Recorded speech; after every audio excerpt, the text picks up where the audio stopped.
Kari Amerika ni ke USA, mentakasi kalaban tip uai uban long u presiden bertemai jong kari. Kini kalong hadian berdap kejinya tabut buat kejinya nyau kalaya syai-syai mentah. Kat kum ka prediction, lapan i bau Donald Trump ulak banyo arspa khasau teliki electoral vote, dan ulah tambah ki arspa khasau teliki electoral vote, kat bak Kamala Harris pat juga Democratic Party, kalau tambah ka sispa nyup kendai teliki electoral vote, kata nak ki jela ki barabor ki jujit baik ya ke Republican lah ni ya ke Democratic Party.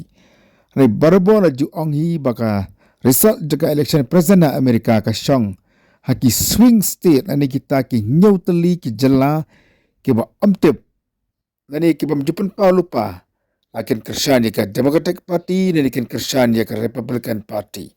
Kada du ba ai ke kubor Donald Trump utam haki hendru teli ki swing state. Ni kita ki jela ki jurai ya ke rem ke job juga election presiden hari Amerika.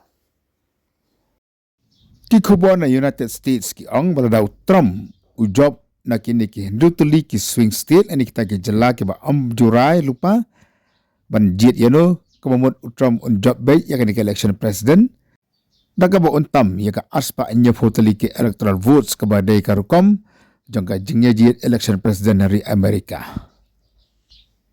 Henry kembalang matahi ki babon ki opinion poll di Amerika ki ong bakajinya kon kolong kabaya khat berkabaya jan hadu kata-kata bat omtip mana ban job ya ke election presiden.